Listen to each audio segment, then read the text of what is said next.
گزارے کیسے زندگی، آؤ علماء سے پوچھ لیں، آئے جو مشکل پیش کوئی، آؤ علماء سے پوچھ لیں۔ الحمدللہ رب العالمین والصلاة والسلام علی سید المرسلین، اما بعد فاعوذ باللہ من الشیطان الرجیم، بسم اللہ الرحمن الرحیم۔ الصلاة والسلام علیک یا رسول اللہ وعلی آلک واصحابک یا حبیب اللہ۔ الصلاة والسلام علیک یا نبی اللہ وعلی آلک واصحابک یا نور اللہ۔ میٹھے میٹھے اسلامی بھائیوں اور مدنی چینل کے ناظرین، سلسلہ دارالافتاء اہل سنت میں ایک بار پھر آپ کو مرحبا کہتے ہیں۔ الحمدللہ عز و جل، اس سلسلے میں ہم علم دین حاصل کرتے ہیں، شریعت کے احکام سیکھتے ہیں اور آپ کی کالز کو بھی شامل سلسلہ کیا جاتا ہے۔ آج الحمدللہ عز و جل ہمارے سلسلے کا جو موضوع ہے بڑا اہم موضوع ہے، اور موضوع ہے حضور علیہ الصلوۃ والسلام کے بارے میں عقائد۔ انشاءاللہ عز و جل مفتی صاحب ہمارے درمیان موجود ہیں، اس پر گفتگو ہوگی، بات چیت ہوگی اور آپ کی کالز کو بھی ممکنہ صورت میں شامل سلسلہ کیا جائے گا۔ ابتداء درود پاک کی فضیلت، سرکار مدینہ صلی اللہ تعالی علیہ وسلم نے ارشاد فرمایا، قیامت کے روز لوگوں میں میرے نزدیک زیادہ تر وہ ہوگا جس نے مجھ پر زیادہ درود شریف پڑھے ہوں گے۔ صلو علی الحبیب صلی اللہ تعالی علی محمد صلی اللہ علیہ وسلم۔ آئیے سلسلے کو آگے بڑھاتے ہیں اور مفتی صاحب سے ہم یہ سوال کرتے ہیں پہلا کہ حضور علیہ الصلوۃ والسلام کی رسالت سارے جہاں کو عام ہے، اس کا کیا مطلب ہے؟ الحمدللہ رب العالمین والصلاة والسلام علی سید الانبیاء والمرسلین، اما بعد فاعوذ باللہ من الشیطان الرجیم، بسم اللہ الرحمن الرحیم۔ آج کے موضوع میں افضل المرسلین سید العالمین صلی اللہ تعالی علیہ وآلہ وسلم سے متعلق جو ہے وہ عقائد و نظریات کو ہم سننے کی سعادت حاصل کریں گے انشاءاللہ عز و جل۔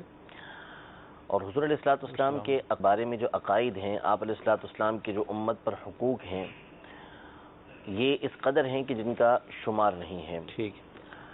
یہاں سلسلے میں اور ویسے بھی اگر انسان کو ساری زندگی کا لمحہ لمحہ بھی اگر حضور علیہ الصلوۃ والسلام کے فضائل و کمالات بیان کرنے کے لیے اور آپ علیہ الصلوۃ والسلام سے متعلق حقوق اور نظریات کو، عقائد کو بیان کرنے کے لیے اگر وہ ساری زندگی بھی اپنا وقف کرتا رہتا ہے، تو اگر ساری مخلوق بھی اس پر متفق ہو جائے، جمع ہو جائے، تو بھی نبی کریم صلی اللہ علیہ وسلم کے مکمل فضائل، آپ کے کمالات، آپ کے حقوق کو بیان کرنا یہ کسی کے بس کی بات نہیں ہے۔ صرف اس بات پر جو دلائل ہیں اس کو بھی کما حقہ بیان کرنا یہ کسی کے بس کی بات نہیں ہے۔ صحیح کہ نبی کریم صلی اللہ تعالی علیہ وسلم کے فضائل و کمالات کے بیان پر اتنے دلائل موجود ہیں کہ وہ لا حد، بے شمار اور لامتناہی ہیں۔ صحیح۔ تو حضور علیہ الصلوۃ والسلام کے بارے میں ویسے تو علماء نے بہت سارے عقائد لکھے۔ علامہ قاضی ایاز مالکی رحمۃ اللہ تعالی علیہ نے شفا شریف کے اندر اور شاہ فضل رسول بدایونی رحمۃ اللہ تعالی علیہ نے المعتقد کے اندر بہت سارے حضور علیہ الصلوۃ والسلام کے حقوق لکھے ہیں، آپ علیہ الصلوۃ والسلام سے متعلق خاص طور پر کیا عقیدے ہونے چاہیے وہ رکھے ہیں۔ اور اس میں سب سے پہلا عقیدہ یہی جو آپ نے سوال کیا کہ نبی کریم صلی اللہ تعالی علیہ وآلہ وسلم کے بارے میں جو ایک مسلمان کا عقیدہ اور نظریہ ہے جو قرآن و حدیث سے ثابت ہے، وہ یہ ہے کہ نبی رحمت صلی اللہ تعالی علیہ وآلہ وسلم کے بارے میں یہ عقیدہ ہے خصوصیت کے ساتھ کہ حضور علیہ الصلوۃ والسلام کی جو بعثت ہے، آپ علیہ الصلوۃ والسلام کی جو رسالت ہے، حضور علیہ الصلوۃ والسلام جو بھیجے گئے ہیں وہ ساری کائنات کی طرف بھیجے گئے ہیں۔ صحیح۔ یعنی ہوتا یہ رہا کہ جتنے بھی انبیاء کرام علیہم السلام یہ پہلے آتے رہے، حضرت آدم علی نبینا و علیہ الصلوۃ والسلام سے لے کر حضرت عیسیٰ علی نبینا و علیہ الصلوۃ والسلام تک جتنے انبیاء کرام علیہم السلام آتے رہے، ان کی جو بعثت تھی، ان کا جو بھیجا جانا تھا، یہ ایک مخصوص قوم اور مخصوص علاقے کی طرف تھا۔ ٹھیک۔ موسیٰ علیہ نبینا علیہ الصلوۃ والسلام آئے تو بنی اسرائیل کی طرف آئے۔ صحیح۔ بنی اسرائیل کے علاوہ اور قوموں کی طرف آپ کی بعثت نہیں تھی۔ صحیح۔ آپ کو اور قوموں کی طرف رسول بنا کر نہیں بھیجا گیا، آپ کو بنی اسرائیل کا رسول بنا کر بھیجا گیا۔ صحیح۔ موسیٰ علیہ السلام کے بعد بنی اسرائیل کے اندر بہت سارے پیغمبر آتے رہے، انبیاء کرام آتے رہے علیہم السلام، تو یہ تمام کے تمام بنی اسرائیل کی طرف بھیجے گئے. صحیح. لوط علیہ السلام ہیں تو وہ خاص اپنی قوم کی طرف بھیجے گئے تھے. صحیح. سیدنا ایوب علیہ نبینا علیہ الصلوۃ والسلام ہے تو وہ خاص اپنی قوم کی طرف بھیجے گئے تھے. یونس علیہ نبینا علیہ الصلوۃ والسلام ہے تو وہ خاص اپنی قوم کی طرف بھیجے گئے کہ آپ نے اس علاقے کے اندر اس قوم کو اللہ تبارک و تعالیٰ کی وحدانیت کی طرف بلانا ہے. صحیح. یہ تمام کے ساتھ سلسلہ چلتا رہا، حتیٰ کہ سیدنا عیسیٰ علیہ نبینا علیہ الصلوۃ والسلام کا بھی یہی ہے کہ توریت و انجیل کے اندر یہ بات موجود ہے کہ آپ علیہ الصلوۃ والسلام کو جو رسول بنا کر بھیجا گیا وہ خاص بنی اسرائیل کی طرف بھیجا گیا. آپ کی رسالت سارے جہان کے لیے نہیں، فقط بنی اسرائیل کے لیے. لیکن نبی کریم رؤوف الرحیم علیہ افضل الصلاۃ والتسلیم کی ذات گرامی وہ ہے کہ جس کو اللہ تبارک و تعالی نے تمام عالم کے لیے نبی بنا کر بھیجا ہے. صحیح. پچھلے انبیاء کرام علیہ السلام کا مقام و مرتبہ اعلیٰ و عرفہ ہے، اس میں کوئی شک و شبہ نہیں ہے، اور اللہ تبارک و تعالیٰ کا نبی ہونا ظاہر ہے کہ یہ انسان کے اندر سب سے بڑا مقام و مرتبہ ہے. یعنی نبی سے بڑھ کر کوئی رتبہ ہو ہی نہیں سکتا، جو رسول ہیں ان سے بڑھ کر کوئی رتبہ ہو ہی نہیں سکتا. تو اللہ تبارک و تعالیٰ نے حضرت آدم علیہ نبینا علیہ الصلوۃ والسلام سے لے کر حضرت سیدنا عیسیٰ علیہ نبینا علیہ الصلوۃ والسلام تک جتنے انبیاء کرام علیہ السلام بھیجے سب کے مقام و مرتبے اعلیٰ و عرفہ ہیں، جس میں کوئی کلام نہیں. لیکن حضور علیہ الصلوۃ والسلام کو ان تمام کے اوپر ایک فضیلت یہ بھی دی گئی کہ ان کا جو دائرہ کار تھا وہ ایک مخصوص ایریا تھا، مخصوص قوم تھی، مخصوص امت تھی. لیکن حضور علیہ الصلوۃ والسلام کو ساری کی ساری کائنات کی طرف، ساری مخلوق کی طرف رسول بنا کر بھیجا گیا. حتیٰ کہ نبی کریم صلی اللہ تعالیٰ علیہ وسلم کی جو رسالت ہے اس کے بارے میں علماء کرام نے واضح الفاظ میں یہ ارشاد فرمایا، یہ لکھا کہ حضور علیہ الصلوۃ والسلام یہ انسانوں کی طرف بھی رسول بنا کر بھیجے گئے، جنات کی طرف بھی رسول بنا کر بھیجے گئے، آپ ملائکہ کی طرف بھی رسول بنا کر بھیجے گئے، آپ جو دیگر مخلوقات ہیں، حیوانات ہیں، ان کے بھی رسول ہیں، اور آپ علیہ الصلوۃ والسلام یہ نباتات جو ہوتی ہیں، درخت ہو گئے، ان کے بھی رسول ہیں. سبحان اللہ. بلکہ حضور علیہ الصلوۃ والسلام جو جمادات ہیں، بے جان چیزیں ہیں، ان کی طرف بھی رسول بنا کر بھیجے گئے. ہر شے نبی کریم صلی اللہ تعالیٰ علیہ وسلم کے رسول ہونے کو جانتی ہے، اور اس پر بے شمار واقعات، بے شمار احادیث طیبہ موجود ہیں کہ نبی کریم صلی اللہ تعالیٰ علیہ وآلہ وسلم کی رسالت کی گواہی ان چیزوں نے بھی دی ہے. نبی کریم صلی اللہ تعالیٰ علیہ وآلہ وسلم کی جو رسالت ہے اس کو بے جان اشیاء اور دیگر چیزیں یہ خوشی کے ساتھ قبول کرنے والی، آپ علیہ الصلوۃ والسلام کی اطاعت و فرما برداری کرنے والی ہیں. یعنی عقائد میں سے ایک عقیدہ یہ ہے کہ نبی کریم صلی اللہ تعالیٰ علیہ وسلم کی اطاعت و فرما برداری ہر شخص پر لازم ہے. تو جو بے جان اشیاء ہیں ان کا نبی کریم صلی اللہ تعالیٰ علیہ وسلم کی اطاعت و فرما برداری کرنا یہ عجبی اس کا انداز ہے. یعنی ایک اطاعت وہ ہوتی ہے کہ جو قہرن جبرن کی جائے، کہ کرنی ہے بس. یہ بعض اوقات انسانوں اور جنات کے اندر تو پائی جاتی ہے کہ وہ قہرن جبرن اس طرح کرتے ہیں، لیکن نبی کریم صلی اللہ تعالیٰ علیہ وآلہ وسلم کی اطاعت جو جمادات، بے جان اشیاء اور جو درختوں نے کی ہے وہ ایک عجب ہے. مثلا ایک حدیث پاک کے مطابق جب نبی کریم صلی اللہ تعالیٰ علیہ وآلہ وسلم قضاء حاجت کے لیے تشریف لے کر گئے، مسلم شریف کے حدیث پاک ہے، تو آپ نے حضرت سیدنا جابر رضی اللہ تعالیٰ عنہ سے فرمایا کہ یہ دونوں درختوں سے کہو کہ آپس میں مل جائیں.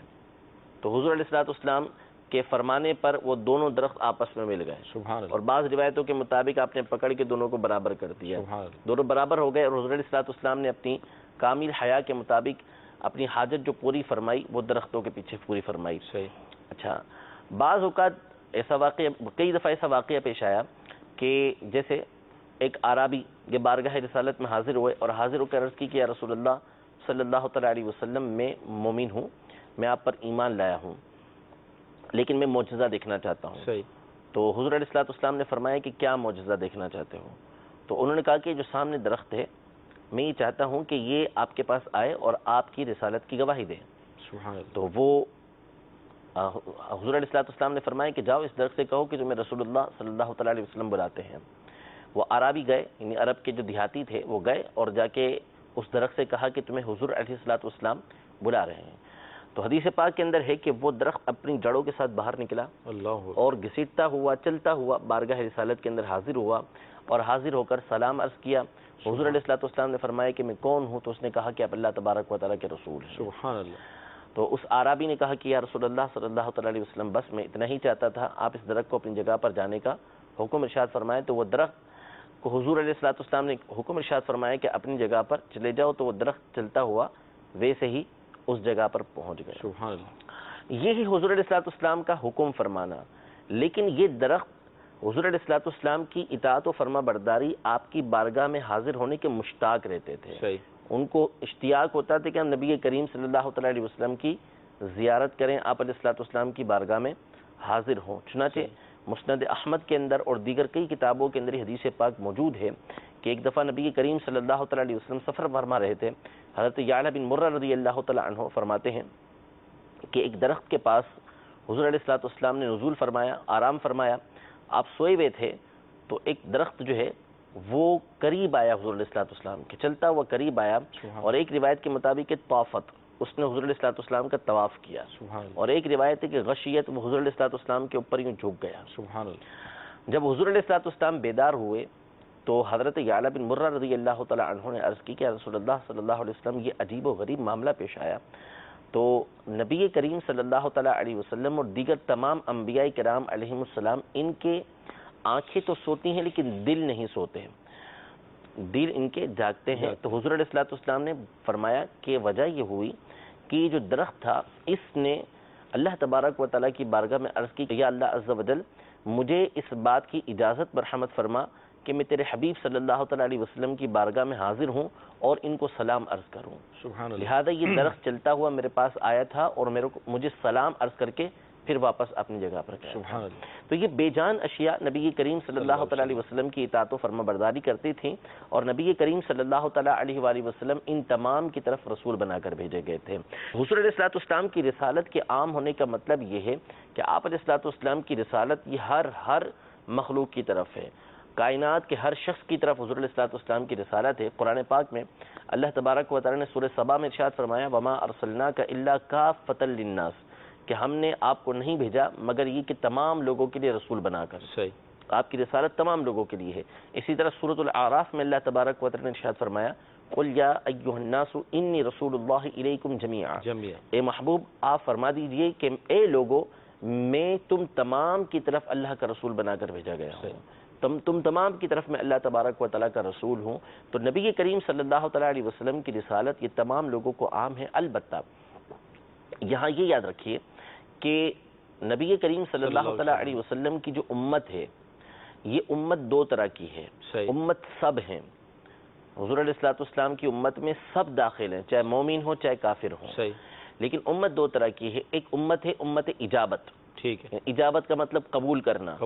یعنی وہ امت کے جس نے حضور علیہ الصلوۃ والسلام کی دعوت کو قبول کیا، آپ علیہ الصلوۃ والسلام پر ایمان لے کر آئی، ایسی امت کو امت اجابت بولتے ہیں کہ جس نے نبی کریم صلی اللہ تعالیٰ علیہ وسلم کی دعوت کو قبول کر لیا. اور دوسری وہ امت کہ جس کو امت دعوت بولا جاتا ہے، یعنی وہ امت کہ جس تک نبی کریم صلی اللہ تعالیٰ علیہ وسلم کی دعوت پہنچی لیکن انہوں نے حضور علیہ الصلوۃ والسلام کی دعوت کو قبول نہیں کیا. تو ایسی امت کو امت دعوت کہتے ہیں جیسے کفار ہیں. تو سب امت میں شامل ہیں، لیکن جو امت ہے وہ امت کی دو قسمیں ہیں، ایک امت اجابت، دوسری امت دعوت. تو جو مومنین ہیں وہ امت اجابت کے اندر ہیں اور جو کفار ہیں بدعقیدہ ہیں وہ لوگ امت دعوت کے اندر شامل ہیں. اس کو کہتے ہیں نبی کریم صلی اللہ تعالیٰ علیہ وسلم کی رسالت کا عام ہونا. اور حضور علیہ الصلوۃ والسلام کی رسالت، آپ نبی الانبیاء بھی تھے، انبیاء کرام علیہ السلام کے بھی آپ علیہ الصلوۃ والسلام نبی تھے. سبحان اللہ. کتنی پیاری بات ارشاد فرمائی. اور یہاں پر میں یہ بھی غور کر رہا تھا دوران کلام مفتی صاحب جو فرما رہے تھے کہ ہم کتنے خوش نصیب ہیں. سوچیں آپ کتنے خوش نصیب ہیں کہ اللہ تبارک و تعالیٰ نے اپنے محبوب کی امت میں ہمیں پیدا کیا، مسلمان کیا، اور پھر آقا علیہ الصلوۃ والسلام کے چاہنے والوں میں ہمارا شمار کیا گیا ہے. کتنی بڑی نعمت ہمیں حاصل ہے، ہزار ہا بے شمار نعمت ہے، اس نعمت پر قربان. تو مدنی چینل کے ناظرین اپنی اس نعمت کی ہمیں قدر کرنی چاہیے، اس کی حفاظت کرنی چاہیے، کیونکہ ہمارے اس معاشرے کے اندر بہت سارے لوگ ہیں، اس طرح کے عقائد پائے جاتے ہیں جس میں آقا علیہ الصلوۃ والسلام کے حوالے سے نظریات عقائد صحیح نہیں ہیں. میں اگلا سوال یہی کرنے جا رہا ہوں کہ جس طرح آپ نے حضور علیہ الصلوۃ والسلام کی عظمت و شان کا بیان فرمایا ابھی، اور یہ بھی آپ نے فرمایا کہ بیان کرنے والے بیان کرتے رہیں گے لیکن سرکار کی عظمت و شان بیان مکمل نہیں ہو پائے گی۔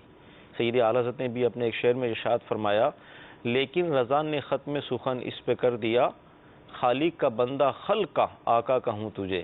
تو اعلیٰ حضرت نے تو اتنے زبردست کلام لکھے، لیکن اینڈ میں آپ نے یہی فرمایا کہ خالق کا بندہ خلق کا آقا کہوں تجھے۔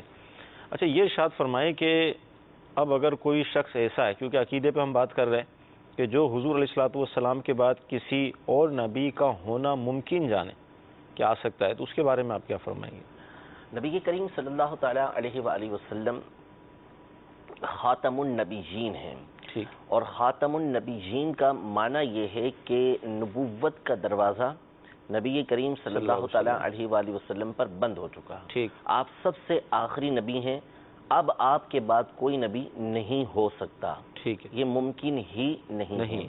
تو جو شخص، علماء نے یہ ارشاد فرمایا کہ جو شخص نبی کریم صلی اللہ تعالیٰ علیہ وآلہ وسلم کے بعد کسی کو نبی مانے کہ یہ نبی ہے، جسے قادیانی مانتے ہیں، صحیح ہے، تو بھی کفر ہے، اور اگر کوئی کسی نبی کے ہونے کا ممکن بھی جانے صحیح، کہ حضور علیہ الصلوۃ والسلام کے بعد کوئی نبی ہو سکتا ہے، تو بھی وہ کافر ہو جائے گا۔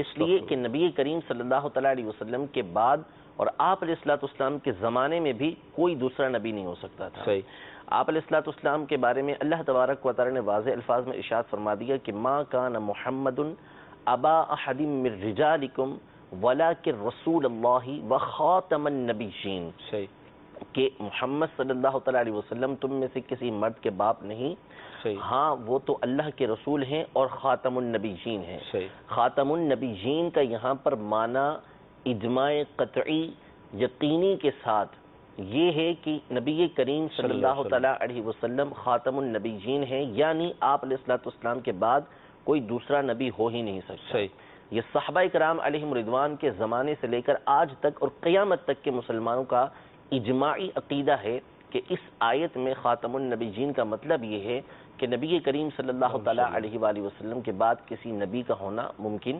نہیں ہے۔ اور احادیث طیبہ کے اندر نبی کریم صلی اللہ تعالیٰ علیہ وسلم نے واضح الفاظ میں ارشاد فرمایا انا خاتم النبیین لا نبی بعدی، کہ میں خاتم النبیین ہوں، میرے بعد کوئی نبی نہیں ہے۔ یہاں تک علماء نے ارشاد فرمایا کہ جو معجزہ ہوتا ہے کہ نبی جب اپنی نبوت کا دعویٰ کرتا ہے تو اس وقت اپنی نبوت کے دعوے پر وہ کوئی ایسی بات پیش کرتا ہے کہ جو عادتاً نہیں ہوتی، تو اس کو معجزہ کہا جاتا ہے۔ صحیح، سامنے والا عاجز آ جاتا ہے اس سے۔ تو اگر کسی شخص نے نبوت کا دعویٰ کیا، جیسے اب کوئی نبوت کا دعویٰ کرتا ہے نبی کریم صلی اللہ تعالیٰ علیہ وسلم کے بعد، کوئی شخص اس سے بطور دلیل یہ کہتا ہے کہ تم معجزہ دکھاؤ، صحیح، یعنی نبی ہو تو معجزہ دکھاؤ، اگر وہ اس طرح بطور دلیل اس سے معجزہ طلب کرتا ہے تو اس کو بھی علماء نے کفر لکھا ہے۔ صحیح، اس لیے کہ جب نبی کریم صلی اللہ تعالیٰ علیہ وسلم کے بعد کسی کا نبی ہونا ممکن ہی نہیں تو معجزے کا سوال کیا ہے؟ کیسے ہوگا؟ تو اس لیے حضور علیہ الصلوۃ والسلام کے بعد کوئی نبی نہ ہو سکتا ہے، نہ ہوگا، نہ ہوا، نہ اس کا ہونا ممکن ہے۔ صحیح، مزید چل کے ناظرین یہ عقیدہ بھی واضح ہو گیا کہ حضور علیہ الصلوۃ والسلام آخری نبی ہیں اور ان کے بعد اب کسی نبی نے آنا نہیں ہے۔ یہ مفتی صاحب نے اس پہ کلام فرما دیا۔ آئیے آپ کی کورس کو بھی ہم شامل سلسلہ کرتے ہیں۔ نارنگ منڈی سے حافظ محمد جنید عطاری عرض کر رہا ہوں۔ سوال ہے کہ حضور صلی اللہ علیہ وآلہ وسلم کا شق صدر کتنی مرتبہ ہوا؟ انشاءاللہ عرض کرتے ہیں۔ جی اگلی کال۔ میں گجرانوالے سے بات کر رہا ہوں، جنیا باغ والے سے، محمد اختر نام ہے میرا سوال یہ ہے کہ حضرت عیسیٰ علیہ السلام موت کا ذائقہ چکھ کر گئے ہیں یا ویسے ہی، اس کے بارے میں انشاءاللہ۔ جی اگلی کال۔ میرا نام نذیر احمد ہے، کوٹ بہادر جنگ سے بول رہا ہوں۔ مفتی صاحب سے میرا سوال ہے، ہم نے اپنے ڈیرے پر ایک چھوٹی سی مسجد بنائی ہے، ہمارے ہم باہر سے اذان کی آواز مکمل سنائی دیتی ہے۔ مفتی صاحب سے میرا سوال ہے کہ وہاں اذان اس مسجد میں دینا ضروری ہے نماز سے پہلے، یا باہر کی اذان سے ہماری نماز ہو جاتی ہے؟ مہربانی فرما کر رہنمائی فرمائیں۔ شک صدر کتنی مرتبہ ہوا آقا علیہ الصلوۃ والسلام کا؟ نبی کریم صلی اللہ تعالیٰ علیہ وآلہ وسلم کا جو شک صدر ہوا، اس کے بارے میں سیدی اعلیٰ حضرت امام اہل سنت رضی اللہ تعالیٰ عنہ کے والد گرامی مولانا نقی علی خان رحمۃ اللہ تعالیٰ علیہ نے اپنی کتاب الکلام الاوضح، یعنی جو آپ نے سورہ علم نشرہ کی شرح کے اندر کتاب لکھی ہے، اس کتاب کے اندر آپ نے یہ ارشاد فرمایا کہ حضور علیہ الصلوۃ والسلام کا شک صدر 4 مرتبہ ہوا ہے، 4 مختلف مواقع پر ہوا۔ بچپن میں ہوا، پھر جو ہے وہ جب آپ کا عمر کچھ بڑی ہوئی اس وقت ہوا، پھر پہلی وحی کے نزول کے وقت ہوا، معراج پہ جب تشریف لے جا رہے تھے اس وقت ہوا۔ مختلف اوقات میں مختلف حکمتوں کی بنیاد پر نبی کریم صلی اللہ علیہ وسلم کی سینہ مبارکہ کو چاک کیا گیا، اور ہر مرتبہ نبی کریم صلی اللہ علیہ وسلم کی سینہ مبارکہ میں اللہ تبارک و تعالیٰ کی مختلف نعمتوں کو داخل کیا گیا۔ تو 4 مرتبہ حضور علیہ الصلوۃ والسلام کا جو شک صدر ہے وہ ہوا ہے۔ حضرت عیسیٰ علیہ السلام کے حوالے سے قول تھی، وہ آپ نے سنی بھی ہوگی۔ جو عقیدہ اور نظریہ ہے وہ یہ ہے کہ سیدنا عیسیٰ علیہ نبینا علیہ الصلوۃ والسلام پر اصلاً موت طاری ہی نہیں ہوئی۔ صحیح۔ یعنی ویسے تو تمام انبیاء کرام علیہم السلام کے بارے میں یہ عقیدہ ہے کہ وہ سب کے سب حیات ہیں، صحیح، جیسے پہلے زندگی تھی ویسی ہی ابھی زندگی ہے۔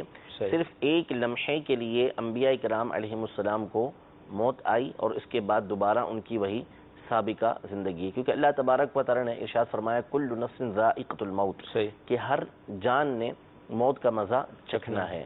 تو اس لیے دیگر انبیاء کرام علیہ السلام کے ساتھ یہ معاملہ ہوا کہ انہوں نے موت کا مزہ چکھا، لیکن علماء ارشاد فرماتے ہیں کہ 4 انبیاء کرام علیہ السلام ہیں کہ جن پر اصلاً موت طاری ہی نہیں ہوئی، صحیح، ہوگی لیکن ابھی نہیں ہوئی۔ ایک سیدنا ادریس علیہ الصلوۃ والسلام جن کو آسمانوں پر اٹھا لیا گیا، صحیح، دوسرے حضرت سیدنا الیاس علیہ نبینا علیہ الصلوۃ والسلام، تیسرے حضرت سیدنا خضر علیہ الصلوۃ والسلام، اور چوتھے حضرت سیدنا عیسیٰ علیہ نبینا علیہ الصلوۃ والسلام۔ حضرت خضر اور حضرت الیاس علیہ الصلوۃ والسلام کے بارے میں تو یہ موجود روایتیں کہ دنیا میں موجود ہیں، صحیح، اور مختلف لوگوں کی رہنمائی کرتے ہیں اور حج کے ایام میں جمع ہوتے ہیں۔ یہ حضرت سیدنا عبداللہ بن عباس رضی اللہ تعالی عنہما سے ابن عساکر نے روایت کیا ہے۔ تو حج کے موقع پر جمع ہوتے ہیں اور حج بھی کرتے ہیں، اور زمزم پی کے پھر سارے سال کے لیے وہاں سے جدا ہو جاتے ہیں۔ صحیح، یہ روایتیں موجود ہیں۔ اور حضرت سیدنا عیسیٰ علیہ نبینا علیہ الصلوۃ والسلام کے بارے میں تو تواتر کے ساتھ متواتر احادیث ہیں۔ قرآن پاک میں بھی اللہ تبارک و تعالیٰ نے ارشاد فرمایا بل رفعہ اللہ الیہ، کہ اللہ تبارک و تعالیٰ نے حضرت عیسیٰ علیہ السلام کو اپنی طرف اٹھا لیا، ٹھیک ہے۔ تو سیدنا عیسیٰ علیہ نبینا علیہ الصلوۃ والسلام کے بارے میں تواتر کے ساتھ احادیث طیبہ موجود ہیں کہ قیامت سے کچھ پہلے حضرت سیدنا عیسیٰ علیہ نبینا علیہ الصلوۃ والسلام نے تشریف لانا ہے۔ صحیح، تو ابھی ان پر موت طاری نہیں ہوئی، بغیر موت طاری ہوئے ان کو آسمان پر اٹھا لیا گیا، چوتھے آسمان پر آپ موجود ہیں، اور قیامت سے پہلے حضرت سیدنا عیسیٰ علیہ نبینا علیہ الصلوۃ والسلام اس وقت تشریف لائیں گے کہ جب دجال مسلمانوں کا گھیرا کر لے گا۔ حضرت سیدنا امام مہدی رضی اللہ تعالیٰ عنہ یہ دجال کا مقابلہ کر رہے ہوں گے، اور مسلمان اس وقت زبردست آزمائش کے اندر ہوں گے۔ صحیح، تو اس وقت صبح کے وقت آپ دمشق کے جو جامع اموی ہے اس کے مشرقی مینارے کے اوپر آپ اتریں گے، اور آپ جو ہے فجر کا وقت ہوگا، آپ کے پانی بھی ٹپک رہا ہوگا، فرشتوں کے سہارے آپ وہاں پر آئیں گے۔ حضرت سیدنا امام مہدی رضی اللہ تعالیٰ عنہ جو ہے مصلی پہ کھڑے ہو چکے ہوں گے، اقامت ہو چکی ہوگی۔ جب عیسیٰ علیہ نبینا علیہ الصلوۃ والسلام تشریف لائیں گے تو آپ پیچھے ہوں گے کہ عیسیٰ علیہ الصلوۃ والسلام نماز پڑھائیں، لیکن حضرت سیدنا عیسیٰ علیہ نبینا علیہ الصلوۃ والسلام آپ سے فرمائیں گے کہ آپ ہی نماز پڑھائیے۔ تو پھر امام مہدی رضی اللہ تعالیٰ عنہ نماز پڑھائیں گے، حضرت سیدنا عیسیٰ علیہ نبینا علیہ الصلوۃ والسلام ان کی اقتداء میں نماز ادا کریں گے۔ پھر اس کے بعد آپ باہر نکلیں گے قلعے سے، تو دجال آپ کو دیکھے گا تو آپ کی سانس سے پگھلنا شروع ہو جائے گا، اللہ، اور مقام لد ہے تو اس کی طرف وہ بھاگے گا، اور وہاں عیسیٰ علیہ نبینا علیہ الصلوۃ والسلام اس کا پیچھا کرتے ہوئے جائیں گے اور مقام لد پہ جا کے اس کو قتل کریں گے۔ تو پھر اس کے بعد 7 سال تقریباً آپ دنیا کے اندر رہیں گے، اور پھر آپ کا وصال ہوگا، باقاعدہ موت طاری ہوگی جیسے ہوتی ہے۔ پھر وہی دیگر انبیاء کرام علیہ السلام کی طرح آپ کی جو حیاتی ویسی ہوگی، اور نبی کریم صلی اللہ علیہ وسلم کے مزار اقدس کے اندر آپ کو دفنایا جائے گا۔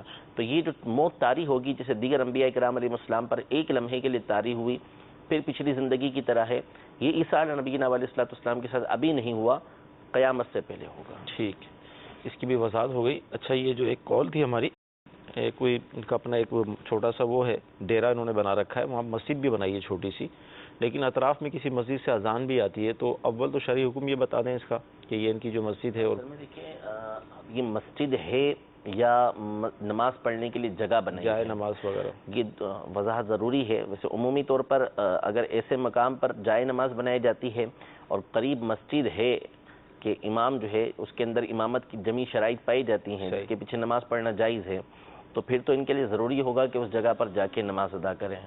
اور اگر یہ بھی مسجد بنا دی ہے تو پھر ان کو پہلے مشورہ کرنا چاہیے تھا کہ یہاں مسجد بنانا درست بھی ہے یا نہیں، کہ جبکہ قریب میں دوسری مسجد موجود ہے اور اس اہل سنت کی مسجد ہے اور امام کے اندر شرائط بھی پائی جاتی ہیں، تو پھر ان کو پہلے مشورہ کر لینا چاہیے تھا کہ یہاں مسجد بنانی چاہیے نہیں بنانی چاہیے۔ لیکن بہرحال اگر مسجد واقعی مسجد بنائی ہے کہ جس کو مسجد کہا جاتا ہے کہ ایک جو زمین کا حصہ ہے وہ وقف کر دینا نماز کے لیے اور اس پر نمازیں شروع ہو چکی، تو اس صورت میں تو پھر وہاں پر اپنی اذان اور اقامت یہ کہی جائے گی۔ مدنی چل کے ناظرین، پیارے آقا مدنی مصطفیٰ صلی اللہ تعالی علیہ وسلم سے متعلق جو عقائد ہیں اس پر ہمارا یہ سلسلہ چل رہا ہے۔ 2 سوال ہم نے مفتی صاحب سے کیے تھے، اس پر آپ نے ہمیں جوابات ارشاد فرمائے کہ آقا علیہ الصلوۃ والسلام سارے جہاں کے لیے جو آپ کی رسالت عام ہے، اور اسی طرح ہمارے آقا علیہ الصلوۃ والسلام آخری نبی ہے، اب دوسرا نبی کوئی یعنی اس کا آنا ممکن ہی نہیں ہے۔ اچھا، یہ ارشاد فرمائے ان سوالات کے بعد جو ہم نے آپ سے کیے، کیا اب کوئی حضور کا مثل آ سکتا ہے؟ نبی تو نہیں آئے گا لیکن مثل آ سکتا ہے؟ ہم مثل نہ آ سکتا ہے، نہ آیا، نہ ہو سکتا ہے۔ صحیح، یعنی حضور علیہ الصلوۃ والسلام بے مثل ہیں، سبحان اللہ، اور یہ محال ہے صحیح، کہ نبی کریم صلی اللہ تعالیٰ علیہ وسلم کی مثل کوئی ہو سکے۔ یعنی ایسا ہو ہی نہیں سکتا کہ نبی کریم صلی اللہ تعالیٰ علیہ وسلم جیسا کوئی ہو۔ تو جو بھی ہوگا، جس کو جو فضیلت ملی ہے، وہ نبی کریم صلی اللہ تعالیٰ علیہ وسلم کے صدقے طفیل ملی سبحان ہے۔ اللہ، یعنی یہ ہمارا عقیدہ ہے کہ نبی کریم صلی اللہ تعالیٰ علیہ وسلم تمام مخلوق الہی میں سب سے افضل ہیں۔ سبحان اللہ، اس افضل کا ایک معنی علماء نے یہ بیان فرمایا کہ افضل کا مطلب یہ ہے کہ اوروں کو، تمام جو انبیاء کرام علیہ السلام ہیں، صحابہ کرام ہوں یا دیگر افراد ہوں، جس کو جو فضیلت ملی ہے وہ نبی کریم صلی اللہ تعالیٰ علیہ وسلم کو دی گئی، صحیح، اور اس کے علاوہ حضور علیہ الصلوۃ والسلام کو کثیر وہ باتیں دی گئیں جو دوسروں کو نہیں ملی، بلکہ جس کو جو ملا نبی کریم صلی اللہ تعالیٰ علیہ وسلم کی وجہ سے ملا، بلکہ نبی کریم صلی اللہ تعالیٰ علیہ وسلم کے دست اقدس سے ملا ہے۔ تو جس کو جو فضیلت حاصل ہوتی ہے وہ نبی کریم صلی اللہ علیہ وسلم کی وجہ سے آپ کے دست اقدس سے حاصل ہوتی ہے، تو دوسرے کسی کا نبی کریم صلی اللہ تعالیٰ علیہ وسلم کی مثل ہونا یہ ممکن ہی نہیں ہے، یہ محال ہے کہ نبی کریم صلی اللہ تعالیٰ علیہ وسلم کی مثل کوئی ہو سکے۔ رب ہے موتی یہ ہیں قاسم، رزق اس کا ہے کھلاتے یہ ہیں۔ تو ہمارے آقا علیہ الصلوۃ والسلام کو اللہ تعالیٰ نے اتنے فضائل، اتنے کمالات، اتنی برکات سے نوازا کہ جس کی انتہا نہیں ہے۔ ہمیں اپنی قسمت پر ناز کرنا چاہیے اور غور کرنا چاہیے کہ ہم کس کے پیچھے چل رہے ہیں، ہم کیا کر رہے ہیں، ہمارا اٹھنا بیٹھنا، ہمارے جو تہذیب و تمدن ہے کہیں وہ تبدیل تو نہیں ہو گئے؟ آقا علیہ الصلوۃ والسلام کے ہم امتی، ان سے ہم عشق کا اظہار کرتے ہیں، محبت کا اظہار کرتے ہیں، ان کے چاہنے والے ہیں، لیکن اگر ہم اغیار کے فیشن پر عمل کر رہے ہیں، اغیار کی تہذیب اور تمدن کو اپنا رہے ہیں، تو یہ ہماری کتنی بڑی محرومی اور بدنصیبی ہے کہ آقا علیہ الصلوۃ والسلام کی سنتوں کو چھوڑ کر ہم دوسری طرف جائیں۔ تو اس سلسلے کی برکت سے میں مدنی چینل کے ناظرین سے عرض کروں گا کہ پیارے آقا علیہ الصلوۃ والسلام کی جو سنتیں ہیں ان کو اپنائیں، ان کو اختیار کریں اور آقا علیہ الصلوۃ والسلام کے عشق اور محبت میں ڈوب جائیں۔ انشاءاللہ تعالیٰ یہ وہ عشق ہے کہ جو جہنم کی آگ کو بجھا دے گا، اور انشاءاللہ آقا علیہ الصلوۃ والسلام کے پیچھے پیچھے ہم سلامتی کے ساتھ جنت میں داخل ہو جائیں گے انشاءاللہ عز و جل۔ مزید کالز کو ہم شامل کرتے ہیں۔ میرا نام رحمت علی، لیبرٹی مارکیٹ سے کر رہا ہوں۔ میرا سوال یہ ہے کہ جب فرضوں میں کوئی دوسری رکعت میں بھول جائے سورت پڑھنا، اس کا کیا کرنا ہے؟ جی اگلی کال۔ میرا سوال یہ ہے کہ فرض نماز کے بعد جو مطلب ہے کہ کلمہ شریف کا ورد کیا جاتا ہے، تو اس بارے پوچھنا تھا کہ کیا یہ ثابت ہے یا نہیں؟ فرضوں کی دوسری رکعت میں قرات بھول گئے، اس صورت میں سجدہ سہو لازم ہوگا۔ صحیح۔ یعنی سورہ فاتحہ پڑھ لی، اس کے بعد صورت نہیں ملائی، تو اب آخری رکعت میں سجدہ سہو کر لیں تو اس صورت میں ان کی نماز ہو جائے گی۔ یعنی آخری رکعت سے مراد یہ ہے کہ 3 رکعتوں کی نماز تھی، جیسے مغرب ہے، تو تیسری رکعت پڑھنے کے بعد سلام پھیر کے سجدہ سہو کریں اور اتحیات پڑھ کے دوبارہ نماز مکمل کریں۔ 4 رکعتیں ہیں تو آخری 4 رکعت میں، اور 2 رکعت فجر کی دوسری رکعت ہے، تو اس صورت میں اتحیات پڑھ کے سجدہ سہو کر کے دوبارہ اتحیات پڑھ کے نماز کو مکمل کریں۔ ٹھیک ہے۔ نماز کے بعد جو کلیمے کا ورد کیا جاتا ہے، اس کی کوئی اصل ہے؟ بالکل بخاری شریف کے حدیث مبارک ہے، سیدنا عبداللہ بن عباس رضی اللہ تعالیٰ عنہما جو چھوٹے تھے، یعنی نبی کریم صلی اللہ تعالیٰ علیہ وسلم نے جب دنیا سے پردہ فرمایا تو اس وقت حضرت عبداللہ بن عباس کی رضی اللہ تعالیٰ عنہ کی عمر جو ہے وہ 13 سے 14 سال تھی، چھوٹے تھے آپ. تو آپ جب گھر میں ہوتے تھے تو آپ فرماتے تھے کہ مجھے پتہ چل جاتا تھا کہ صحابہ کرام علیہم رضوان نبی کریم صلی اللہ تعالیٰ علیہ وسلم نماز سے فارغ ہو چکے ہیں، اور پتہ چلنے کا طریقہ کار یہ ہوتا تھا کہ وہ نماز کے بعد ذکر کیا کرتے تھے. تو جو ذکر کی آواز گھر پہ پہنچتی تھی اس کے ذریعے سے مجھے پتہ چل جاتا تھا کہ نماز مکمل ہو چکی ہے. تو نماز کے بعد ذکر کرنا یہ احادیث طیبہ سے، بخاری شریف کے حدیث مبارکہ سے ثابت ہے. حضور علیہ الصلوۃ والسلام سے متعلق جو عقائد ہیں اس پر ہمارا سلسلہ چل رہا ہے. اچھا، یہ ارشاد فرمائے، ایک عوامی سوال میں آپ سے کرنے جا رہا ہوں. یعنی بہت سارے لوگ ہمیں اس طرح کہتے ہیں کہ آپ سرکار کی شان کو اتنا بڑھاتے ہیں، اتنا بیان کرتے ہیں کہ اللہ تعالیٰ سے ملا دیتے ہیں. تو اس حوالے سے کیا فرمائیں؟ دیکھیں، اصل میں جو عقیدہ اور نظریہ ہے، جو بھی بات ہے، وہ بیان کرے گا جس کا اپنا عقیدہ اور نظریہ ہو. صحیح. آپ کا عقیدہ ہے تو آپ بیان کریں گے. میں آپ کے اوپر یہ زبردستی تھوپ نہیں سکتا کہ آپ کا یہ عقیدہ اور نظریہ ہے. صحیح. آپ اگر کسی مخصوص طبقے سے تعلق رکھتے ہیں، آپ کسی مخصوص گروہ سے تعلق رکھتے ہیں، تو اس گروہ کے جو بڑے ہیں ان کے عقائد و نظریات دیکھے جائیں گے. ہم اہل سنت سے تعلق رکھتے ہیں تو ہمارا جو عقیدہ اور نظریہ ہے یا تو ہم اپنی زبان سے بیان کریں گے یا ہمارے بڑوں کو دیکھا جائے گا کہ ہمارے ائمہ نے، ہمارے اماموں نے کیا اس بارے میں ارشاد فرمایا ہے.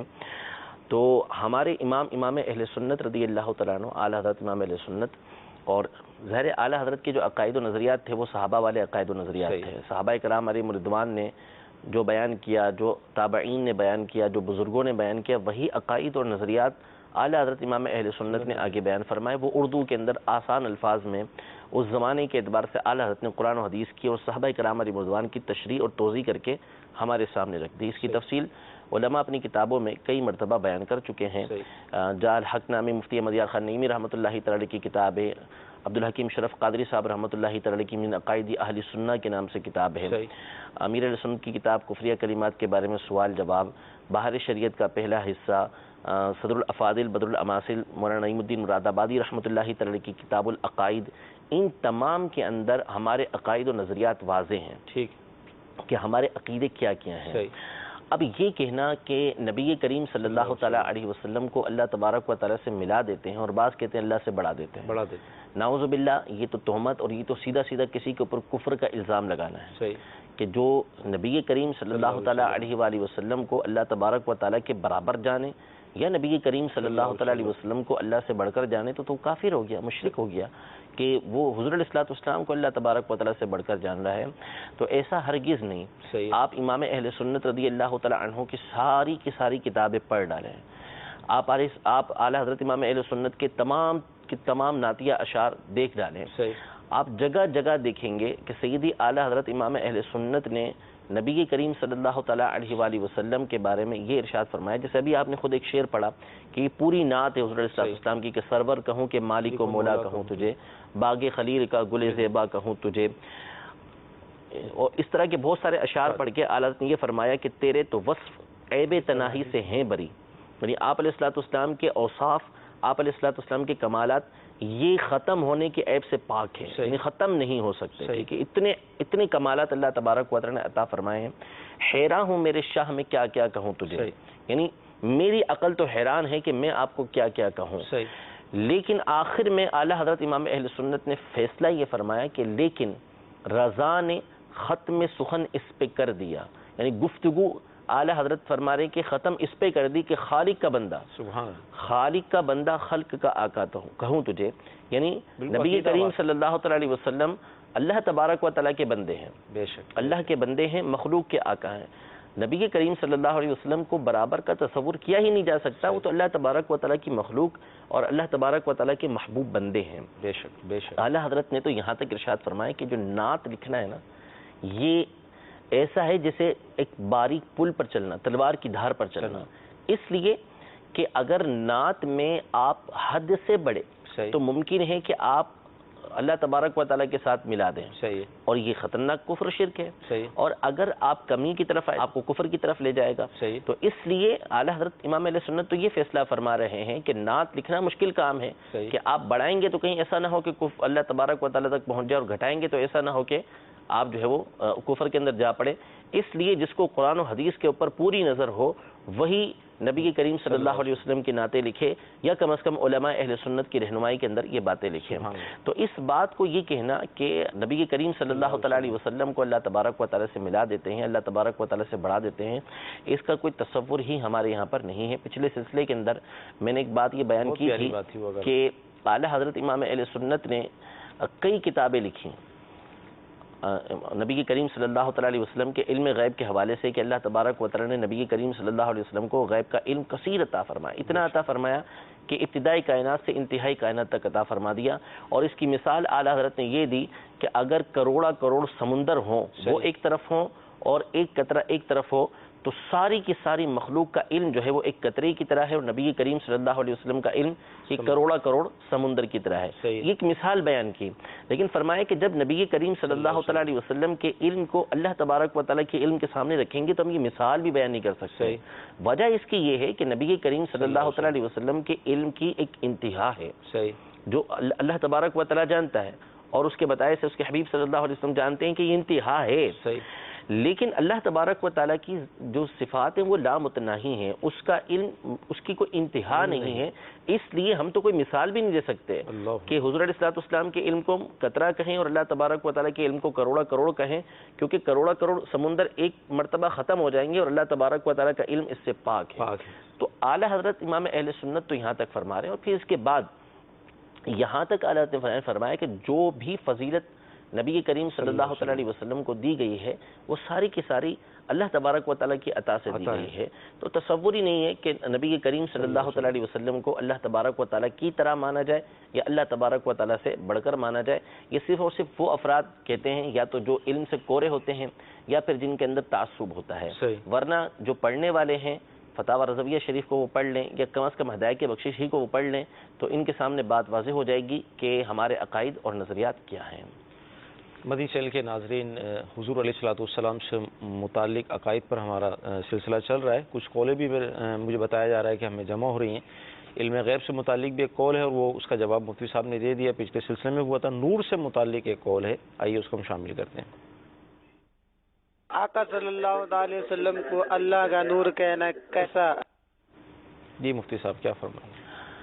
ہمارا سلسلہ الحمدللہ عز و جل حضور علیہ الصلوۃ والسلام کے فضائل و کمالات پر اللہ تبارک و تعالیٰ ساری زندگی ہمیں یہی کرتے رہنے کی توفیق عطا فرمائے. الشفا بتعریف حقوق المصطفیٰ, حضور علیہ الصلوۃ والسلام کے فضائل و کمالات پر آپ کی سیرت پر ایک زبردست کتاب ہے قاضی ایاز مالکی رحمۃ اللہ تعالیٰ علیہ کی. تو اس کا درس ہمارا الحمدللہ عز و جل مدنی چینل پر جاری ہے. اس کے کئی سلسلے تقریباً 7 سے 8 سلسلے اس کے مدنی چینل پر دکھائے جا چکے ہیں. تو اس میں الحمدللہ عز و جل پچھلے جو 2 سلسلے تھے اس میں تفصیل کے ساتھ دلائل کے ساتھ ہم نے اس بات کو بیان کیا تھا کہ نبی کریم صلی اللہ تعالیٰ علیہ وسلم اللہ تبارک و تعالیٰ کا نور ہے. صرف ایک آیت مبارکہ کہ اللہ تبارک و تعالیٰ قرآن مجید فرقان حمید میں سورۃ النور میں ارشاد فرماتا ہے کہ اللہ نور السماوات والارض, اللہ تبارک و تعالیٰ آسمانوں اور زمینوں کا نور ہے. یعنی زمینوں اور آسمانوں کو اللہ تبارک و تعالیٰ روشن کرنے والا ہے, نور دینے والا ہے, یا زمینوں اور آسمان والوں کو ہدایت دینے والا ہے. آگے فرمایا مثل نورہ کمشکات, کہ اللہ تبارک و تعالیٰ کے نور کی مثل. پھر آگے پوری تشریح کی کہ اللہ تبارک و تعالیٰ کے نور کی مثال کیا ہے. تو یہ جو مثل نورہ, اللہ تبارک و تعالیٰ کے نور کی مثل, تو یہ اللہ تبارک و تعالیٰ کے نور سے مراد کیا ہے؟ مفسرین کی ایک بہت بڑی تعداد جس کے بارے میں ذکر کیا قاضی ایاز مالکی رحمۃ اللہ تعالیٰ علیہ نے کہ یہاں پر نور سے مراد نبی کریم صلی اللہ تعالیٰ علیہ وسلم کی ذات مبارکہ ہے. یعنی اللہ کے نور یعنی نبی کریم صلی اللہ علیہ وسلم کی مثال یہ ہے. اس بات کو بیان کیا. اسی طرح قرآن مجید فرقان حمید میں اللہ تبارک و تعالیٰ نے سورۃ المائدہ میں یہ ارشاد فرمایا کہ قد جاءکم من اللہ نور, کہ اللہ کی طرف سے تمہارے پاس ایک نور آ گیا. اور اس کی تفسیر میں مفسرین کے ایک جم غفیر نے یہی بات لکھی کہ یہاں پر نور سے مراد نبی کریم صلی اللہ تعالیٰ علیہ وسلم کی ذات گرامی ہے. تو نبی کریم صلی اللہ تعالیٰ علیہ وسلم اللہ تبارک و تعالیٰ کا نور ہے. حدیث جابر بھی اس حوالے سے موجود ہے, جسے امام قسطلانی رحمۃ اللہ تعالیٰ علیہ نے المواہب اللدنیہ میں مصنف عبدالرزاق کے حوالے سے نقل کیا کہ نبی کریم صلی اللہ تعالیٰ علیہ وسلم نے یہ ارشاد فرمایا کہ ان اللہ خلق نور نبی کا من نوری ہی, اے جابر اللہ تبارک و تعالی نے سب سے پہلے تیرے نبی کے نور کو پیدا کیا ہے. سبحان اللہ. تو نبی کریم صلی اللہ تعالی علیہ وسلم اللہ تبارک و تعالی کا نور ہے، لیکن اس کا مطلب یہ نہیں ہے کہ نبی کریم صلی اللہ تعالی علیہ وسلم اللہ تبارک و تعالی کا کوئی جزیہ حصہ ہوں. اللہ تبارک و تعالی اس سے پاک ہے، بے شک وہ جسم و جسمانیت سے پاک ہے. بس یہ ارشاد فرمایا کہ نبی کریم صلی اللہ علیہ وسلم اللہ کا نور ہے. ہم اس پر اعتقاد رکھتے ہیں کہ اللہ تبارک و تعالی کا نور ہے. مدنی چینل کے ناظرین، بہت پیارا کلام ہوا، بہت پیاری گفتگو ہوئی. ہم اللہ تعالیٰ کی بارگاہ میں دعا کرتے ہیں کہ اللہ تعالیٰ ہمیں جو عشق رسول حاصل ہے، جو سرکار کی محبت حاصل ہے، اس کی حفاظت فرمائے، اسی پہ ہمیں موت نصیب فرمائے. آج کا سلسلہ اپنی بارگاہ میں قبول فرمائے. آمین. صلو علی الحبیب صلی اللہ تعالی علی محمد. گزارے کیسے زندگی، آؤ علماء سے پوچھ لیں.